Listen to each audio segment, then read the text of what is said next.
शांतता। आज प्रभाग क्रमांक 11 आमचे अतिशय लोकप्रिय उमेदवार धनेशजी मोरडे यांचा आज प्रचाराचा शुभारंभ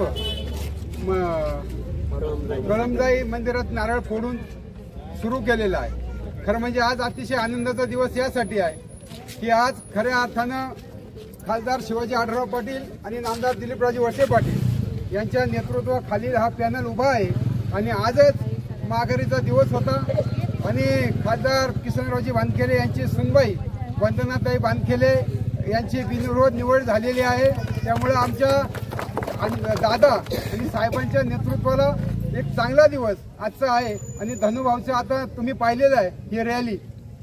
मोरडेवाडी हा दादांची आणि साहेबांचे अतिशय आवडतं ठिकाण आहे। तुम्हाला सांगतो या ठिकाणी ज्या दिवशी आज खरं म्हणजे खूप दिवस वाट पाहतो ह्या निवडणुकीत। गेली 4 वर्ष नगरपंचायतची निवडणूक आज होते उद्या होती अशी परिस्थिती होती आणि खऱ्या अर्थाने आज तो दिवस उजाडला आणि 2 तारखेला आपली हे निवडणूक मतदान होत आहे।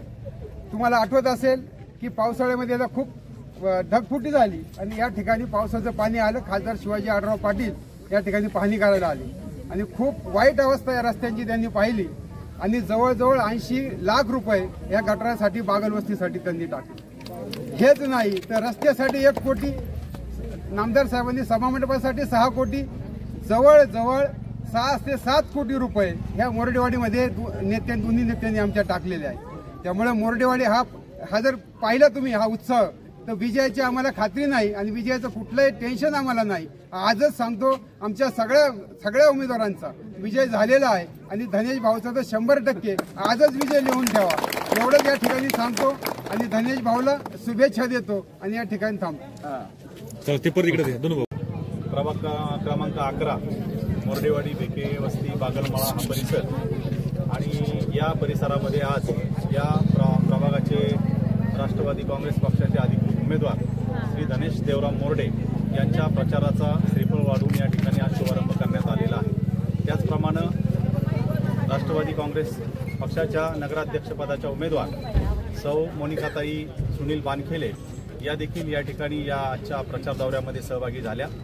सर्व मंचरकरांना विशेषतः मोरडेवाडीकरांना सर्वांना ज्ञात असेल धनेशने केलेलं काम असेल किंवा सुनील भाऊ दादा असतील किंवा साहेब असतील यांच्या माध्यमातून या ठिकाणी झालेली विकास कामं असतील तर मला पूर्णपणे खात्री आहे की यावेळेची जी निवडणूक आहे नगरपंचायतची पहिलीच निवडणूक होत आहे आणि ती केवळ विकासावर निवडणूक होणार आहे। आणि विकास कुणी केला, विकास कोण करतंय तर हे सर्व मंचरची जी जनता आहे त्यांना सुज्ञ आहे, त्यांना माहिती आहे। त्यामुळं समोरून ज्या पोकळ गप्पा किंवा आश्वासनं येणार आहेत त्याच्यावर विश्वास न ठेवता ही सर्वसामान्य जनता या सर्व राष्ट्रवादीच्या पॅनलला प्रचंड बहुमताने विजयी करेल अशी मला म्हणजे पूर्णतः खात्री आहे।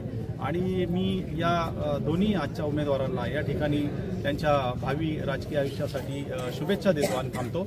जय हिंद, जय महाराष्ट्र।